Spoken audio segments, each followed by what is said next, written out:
ආයුබෝවන් ඔබ සජීව ලෙස එක්වන්නේ නිවුස් ෆස්ට් රාත්‍රී 7 ප්‍රධාන ප්‍රවෘත්ති ප්‍රකාශය සමග. දැන් සිරා. ඇතැමින් උතුරේ සංවර්ධනයක් නැතයි පවසන්නේ ජාත්‍යන්තරයට දැයි ජනපති ප්‍රශ්න කරයි. සමගි සන්ධානයක් සඳහා ශ්‍රී ලංකාව ගන්නා ක්‍රියාමාර්ගවලට අඛණ්ඩව සහාය දෙනවා ඉන්දියාවෙන් ප්‍රකාශයක්. කෝට්ටේ භික්ෂු ඝාතකයින් රක්ෂිත බන්ධනාගාරයට සැකරුවන් වෙනුවෙන් පෙනී සිටි නීතිඥවරයාට ප්‍රහාරයක්.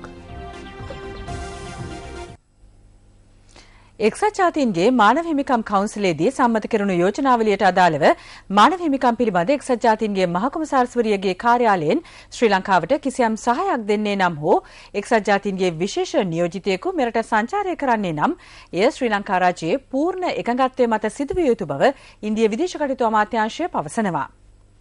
ඉන්දිය විදේශ කටයුතු අමාත්‍යාංශය නිකුත් කළ නිවේදනයක දැක්වෙන්නේ සියලු ප්‍රජාවන්ගේ ආත්මගරුත්වය සමානාත්මතාව හා අභිමානය සුරක්ෂිත කෙරෙන සමගී සන්ධානයක් සඳහා ශ්‍රී ලංකාව ගන්නා ක්‍රියාමාර්ගවලට අඛණ්ඩව සහාය දෙන බවයි.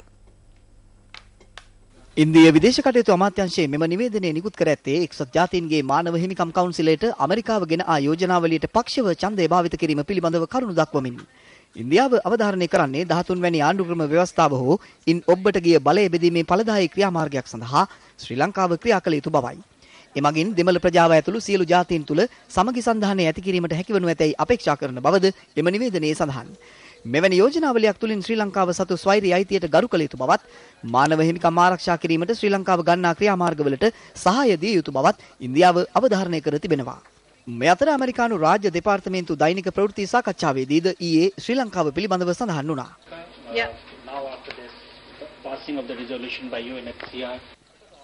මානව හිමිකම් කවුන්සිලයේ මේ යෝජනාව සම්මත කළාට පස්සේ ශ්‍රී ලංකාවට තිබෙන අවස්ථා මොනවාද?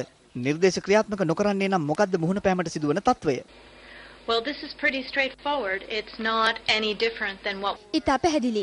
උගත් පාඩම් හා ප්‍රතිසන්ධාන කොමිසමේ නිර්දේශ ශ්‍රී ලංකාවේ ජනතාවට මෙන්ම ජාත්‍යන්තර ප්‍රජාවටත් සංනිවේදනය කරන ආකාරයට ක්‍රියාත්මක කිරීම සඳහා රාජ්‍ය කළ යුතු දේ ගැන අපි නොවැම්බරයේ සිට ක්‍රියා සිටියා. මෙහි ඊට වඩා කිසි වෙනසක් නැහැ.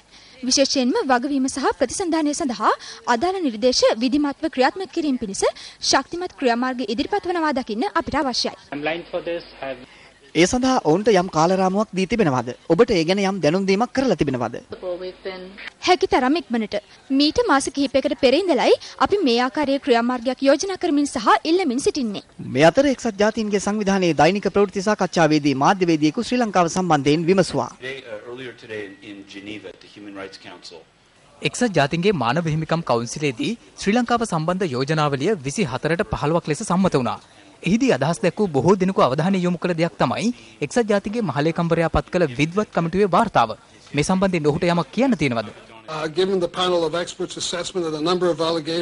එම කමිටු වාර්තාවේ දැක්වුණු මානව හිමිකම් උල්ලංඝනය වීමේ සිද්ධි බරපතල වූ නිසාත් විශ්වසනීය වූ නිසාත් එකී වාර්තාව එක්සත් ජාතීන්ගේ මානව හිමිකම් කවුන්සිලයට සහ මානව හිමිකම් පිළිබඳ මහ කොමසාරිස්වරයාටත් යවන්න මහලේකම්වරයා අදහස් කළා. අන්තර්ජාතික මානුෂවාදී නීති සහ මානව හිමිකම් උල්ලංඝනය වීම පිළිබඳව විද්වත් කමිටුව බරපතල කරුණු මතු කරලා තිබෙනවා. ජාත්‍යන්තර ප්‍රජාව ශ්‍රී ලංකාවට සහාය දිය යුතුයි වගවීමේ ක්‍රියාවලියට අදාළ කරුණු බරපතල නිසා.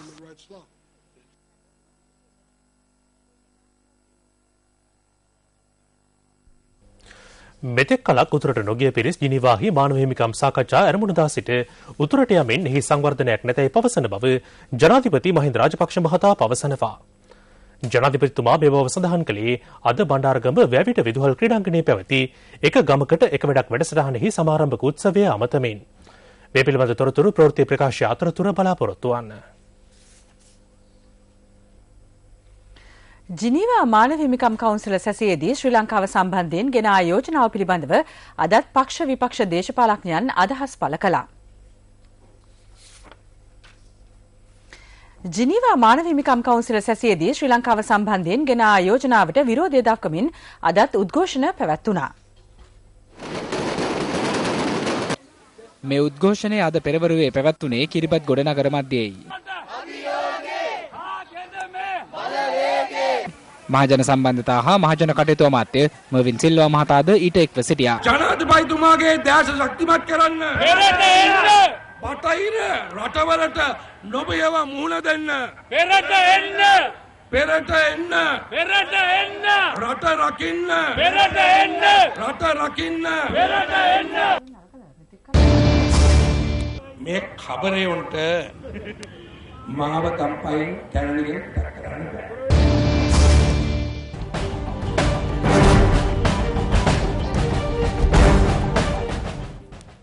මෙතෙක් කලක් උතුරට නොගිය පිරිස් ජිනීවාහි මානව හිමිකම් සාකච්ඡා ආරම්භුණදා සිට උතුරට යමින් එහි සංවර්ධනයක් නැතැයි පවසන බව ජනාධිපති මහින්ද රාජපක්ෂ මහතා පවසනවා. ජනාධිපතිතුමා මේ බව සඳහන් කළේ අද බණ්ඩාරගම වැවිට විදුහල් ක්‍රීඩාංගණයේ පැවති එක ගමකට එක වැඩක් වැඩසටහනෙහි සමාරම්භක උත්සවය අමතමින්.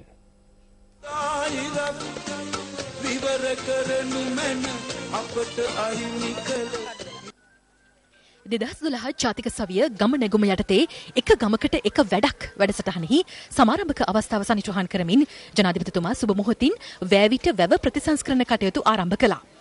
මෙම සමාරම්භක උත්සවයට සමගාමීව දිවයිනේ ගම්මාන 14019ක එක ගමකට එක වැඩක් වැඩසටහන ආරම්භ වූ බව ජනාධිපති මාධ්‍යංශය පවසනවා. වැවිට මෛත්‍රී විද්‍යාලයේ ද්විතීක පාසලක් බවට පත් කිරීමත් දිවිනැගුම හරිතාගාරය විවෘත කිරීමත් මෙහිදී සිදු කෙරුණා.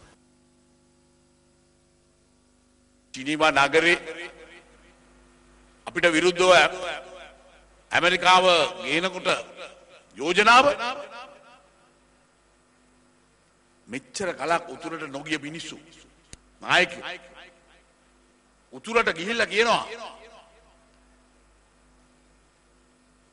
ප්‍රභාකරන්ගේ හිටපු බංකරේ ගාවට ගිහිල්ලා කියනවා මේ පළාතට කිසි දෙයක් කළා නැහැ. මිනිස්සුන්ට මුකුත් වෙලා නැහැ. සංවර්ධනයක් වෙලා නැහැ. මේ කාටද දෙන්න පණිවුඩේ? උතුරේ ජනතාවටද? දකුණේ ජනතාවටද?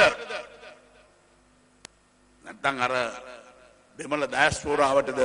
ත්‍රස්තවාදයට සොයලා සල්ලි හොයලා දුන්නු උදවියටද? එහෙම නැත්නම් ජිනීවා වල ඉන්න අනිත් ඡන්දය දෙන රටවල් ටිකටද මේ පණිවුඩේ යව්වේ? මේ රට මේ ස්වාධීන රටක් අයිතු ලෙස බලපෑම් කරන්න අපි ඉඩ තියන්නේ නැහැ කියන එකත් අපි පැහැදිලිව තමුන්නාන්සේලාට කියන්නේ. ශක්තිමත් විදේශ ප්‍රතිපත්තියක් ක්‍රියාත්මක වූයේ නම් මානව හිමිකම් කවුන්සිලයේදී වඩාත් හොඳ තත්ත්වයක් නිර්මාණය වීමට ඉඩ තිබූ බව එක්සත් ජාතික පක්ෂ නියෝජ්‍ය නායක සජිත් ප්‍රේමදාස මහතා පවසනවා. ජිනීවාහි පැවැත්වුණු එක්සත් ජාතීන්ගේ මානව හිමිකම් කවුන්සිලයේ ශ්‍රී ලංකාවට විරුද්ධව යෝජනාවක් සම්මත වීම මම දකින්නේ අපේ රටේ ස්වෛරීත්වයට ස්වාධිපත්‍යයට මරු පහරක් හැටියටයි. අපේ රටට මේ වගේ භයංකාර ප්‍රහාරයක් එල්ලවන්නට හේතුුනේ මොකක්ද? එකක් තමයි අපේ රටේ ක්‍රියාත්මක වෙන දුර්වල විදේශීය ප්‍රතිපත්තිය. නොහැකියාවෙන් පෙළෙන, අදක්ෂකමින් පෙළෙන නවීන ක්‍රමෝපායන්, වැදගත් උපාය මාර්ග, ඒ වගේම උපායශීලීත්වයේ උපයෝගී කරගනිමින් ජාත්‍යන්තරයේ තරහ කරගන්නේ නැතුව සංහිඳියාවෙන්, සාකච්ඡාවෙන්, එකමුතු භාවයෙන් හොඳ ශක්තිමත් විදේශ ප්‍රතිපත්තියක් ක්‍රියාත්මක වුණා නම් කිසිම දවසක මෙවන් යෝජනාවක් අපේ රටට එරෙහිව සම්මත වන්නේ නැහැ. අද ක්‍රියාත්මක වෙන විදේශ ප්‍රතිපත්තිය රටට හිතකර විදේශ ප්‍රතිපත්තියක් නෙවෙයි. මේ විදේශ ප්‍රතිපත්තියේ ක්‍රියාත්මක කිරීමේදී රට දෙවනුව තබලා පුද්ගලික ඕනෑපාකම්, පුද්ගලිකත්වය, පෞද්ගලික න්‍යාය පත්‍රයන් ඉදිරියට ගැනීම නිසා ජාත්‍යන්තරයෙන් මෙරටට බලපෑම් එල්ලවන්නේ යුද්ධය අවසන් කිරීමෙන් පසු රටේ යහපාලනය ඇති නොකර නිසා බව එක්සත් ජාතික පක්ෂ පාර්ලිමේන්තු මන්ත්‍රී නීතිඥ සුජීව සේනසිංහ මහතා පවසනවා. මන්ත්‍රීවරයා එසේ පැවසුවේ ඊයේ පාර්ලිමේන්තු රැස්වීමේදී අදහස් දක්වමින්. යුද්ධය හරියාකාරව ක්‍රියාත්මක වුණා. ජනාධිපතිතුමා ඒ සම්බන්ධයෙන් අණ දුන්නා කියලත් එතුමන්ලා කිව්වා. අපි පිළිගන්නවා. ජනාධිපතිතුමා අණ දෙන්නේ නැතුව යුද්ධය කරන්න බෑ. ඒ වගේම ගෝඨාභය රාජපක්ෂ මැතිතුමාගේ සහයෝගය නැතුව යුද්ධය කරන්න බෑ. ඒ වගේම ඔබතුමාලට අමතක වෙනවා සරත් ෆොන්සේකා මැතිතුමා. මොකටද එතුමා හිරේ ඉන්නේ? පලි ගන්න. එක පුද්ගලෙට හෝ දෙන්නට තියෙන පලි ගැනීමකට දේශපාලන වශයෙන් එතුමා හිරේ දාලා ඊට පස්සේ අපි ජාත්‍යන්තර ඇඟිල්ල දික් කරලා කියනවා මේ රටේ නීතිය තියෙනවා කියලා. නෑ සභාපතිතුමනි. මේක කලින් හරියට ඔළුව පාවිච්චි කරා නම් ජනාධිපතිතුමා සහ ඇතුළු කණ්ඩායම යුද්ධය ජයග්‍රහණය කරාට පස්සේ තරහ ඒ වගේම පරිගැනීම අමතක කරලා මේ රට දියුණු කරන්න ඕන අවස්ථාව අපි මුලින් ඉඳන්ම කිව්වා මේ මහගු අවස්ථාව ඔබතුමාට ආපහු ලැබෙන්නේ නැහැ කියලා. සරත් වංශක පස්සේ පන්නන එක නෙමෙයි තිබුණේ සභාපතිතුමනි. මේ රටේ දියුණුව මේ රටේ තිබෙන ප්‍රශ්න සම්බන්ධයෙන් තමාගේ වගකීම ඉටු කරන්න. හැබැයි ඒක සිදු වුණේ නැහැ. මේ යුද්ධය කරන්න ප්‍රධාන වශයෙන්ම අපිට ඒ උදව් ලැබුණේ ඇමරිකාවෙන් සහ ඉන්දියාවෙන්. ඒක ගොඩක් මන්ත්‍රීවරු දන්නේ නැතුව ඇති. විශේෂයෙන්ම බ්ලේක් මැතිතුමා ඒ වගේම ඉන්දියාවේ සියලුම ඒ නිලධාරීන් අපේ යුද්ධයට කෙලින්ම උදව් කරා. ඒ යුද්ධය ජයග්‍රහණය කරන්න අපිට ඒ ශක්තිය ලැබලා දුන්නා. රට වෙනුවෙන් හොරගම් නොකර රටේ ජනතාව වෙනුවෙන් එක්සත් ජාතීන්ගේ සංවිධානයේ ඕනම තැනකට යන්න අපි සූදානම්. කළු පටිබන්ධෙන් නෙමෙයි. කළු අපි කොඩි අරගෙන එන්නම්. එක්සත් ජාතීන්ගේ සංවිධානය කියලා නෑ. ප්‍රභාකරන් නරුවින්ද අපි සම්බාධක බලනවා කියලා. එතුමාලා කියලා තියෙන යහපාලනය, ඒ වගේම ප්‍රජාතන්ත්‍රවාදය, ඒ වගේම රටේ නීතිය සුරකින්න හොරගම් කරන්න කියන බා 120 130 ගහන්න කියන එක එපා කියන එක අපි කියන්නේ සභාපතිතුමනි. මේ ජිනීවා මානව හිමිකම් කවුන්සිල සැසියේදී ශ්‍රී ලංකාව සම්බන්ධයෙන් ගෙන යෝජනාව පිළිබඳව අදහස් දැක්වූ පක්ෂ විපක්ෂ දේශපාලඥයන් කිහිප දෙනෙක්. පැහැදිලි වෙනසක් ඉන්දියාවේ විදේශ ප්‍රතිපත්තිය අපි දකිනවා. ඒ විදේශ ප්‍රතිපත්තියත් එක්ක තමයි ඉන්දියාව පැහැදිලිවම සලකා බලන්නේ සියලුම ප්‍රශ්න, විශේෂයෙන් මේ කලාපයේ ප්‍රශ්න. මේ කලාපයේ ප්‍රශ්නවලදී ඇමරිකා එක්සත් ජනපදයේ ඉන්න තැන තමයි ඉන්දියාවත් එක්ක එකඟතාවයෙන් කටයුතු කිරීම. ඉන්දියාවේ ලොකු අයියා තත්ත්වය ආරක්ෂා කරමින් තම වමනාව නිකුත් කරගැනීම තමයි එක්සත් ජනපදයේ භූමිකාව වෙලා තියෙන්නේ මේ තත්ත්වය තුළ. අපේ නියෝජිතයෝ අනික් රටවල් දිනා ගන්න මහන්සි වෙන අතරේ විපක්ෂ නායකතුමා හිටියදී යාපනයට ගියා. ගිහිල්ලා දෙමළ සන්ධානයේ කත්තල් බැඳගත්තා. කත්තල් බැඳගෙන ප්‍රකාශයක් කරා මට නම් පේන්නේ යාපනයේ මොනම වසන්තයක්වත් උදා වෙලා කියලා ජනතාව අන්ත අසරණයි කියලා කිව්වා. කාටද මේ කාලකන්ණි ප්‍රකාශය කළේ? අර ජිනීවා නගරයේ අපට විරුද්ධව රොද බැඳගෙන, පැල් බැඳගෙන, කඳවුරු බැඳගෙන ඉන්න අන්තවාදී බලවේග ටිකට හැබැයි අපි ස්තුතිවන්ත වෙනවා. එක්සත් ජාතික පක්ෂයේ නියෝජනායක සජිත් ප්‍රේමදාසට කොන්ද පණ තියාගෙන රටේ ස්වෛරීත්වය වෙනුවෙන් පෙනී හිටපු කෙනෙක්. අපි ඉන්දියාව මිතුරෙක් කියලා විශ්වාස කරන්නේත් නැහැ. දැන් මේ ඇතිවෙච්ච සිදුවීමෙන් එක බොහොම පැහැදිලි වුණා. අපි යමක් කරනවා නම් ඒකද දැන් උදාහරණයක් ඇටියට තරඟ කළා ඇවිල්ලා මේ රටේ තෙල් හැරුවට අපිට ප්‍රශ්නයක් නැහැ. ඇමරිකන් කාරෝ ඇවිල්ලා තෙල් හැරුවත් අපිට ප්‍රශ්නයක් නැහැ තරඟකාරී පදනමේ. එහෙම නැතුව වරදාන හැටියට ඒව ලබා දෙන්න අවශ්‍ය නැහැ. මොකද ඊටාම තීරක මොහොතක මේ කරලා තියෙන්නේ ලංකාව ලොකු අමාරුවේ දැමීම. කරුණානිධි මැතිතුමාගේ පක්ෂය BNK පක්ෂය මේ යෝජනාව ගේනකොට අනතුරෙන් ගෙවුව ඉන්දියානු ආණ්ඩුවට ඡන්දෙ දුන්නොත් යෝජනාවට විපක්ෂව ඡන්දෙ දුන්නොත් අපි ආණ්ඩුවෙන් යනවා.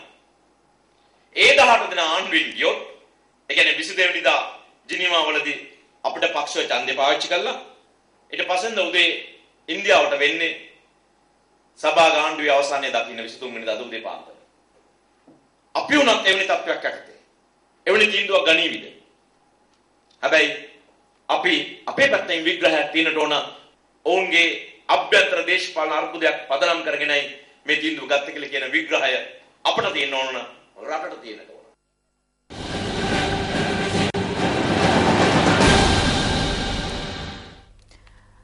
මන්තල ගුවන්තොටුපළට පැමිණීමට විදේශීය ගුවන් ආයතන 4ක් කැමැත්ත පළ කර ඇතැයි සිවිල් ගුවන් සේවා අමාත්‍ය ප්‍රියංකර ජයරත්න මහතා අද පාර්ලිමේන්තුවේදී ප්‍රකාශ කළා.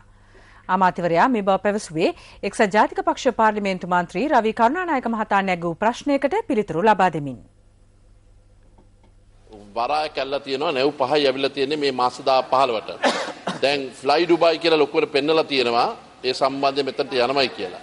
ඔබතුමා මේ මත්තල ගුවන් තොටුපළ අරින්න අදහස් කරන්නේ මෙතන අහස් යන කීයක් එතනට එනවයි කියලා දැනුවත්කමින් ඉන්න නැත්නම් ශ්‍රී ලංකා න්‍යාය ආයතන මේ පැත්තට තල්ලු කරලා නිකරුණේ කටුනායක තියෙන ආදායම එහාට වෙන් කරනවද කොහොමද මේකට ගෙවන්න පුළුවන් වන්නේ කියන ගරු කතානායක දැනගනද උත්තර දෙන්න.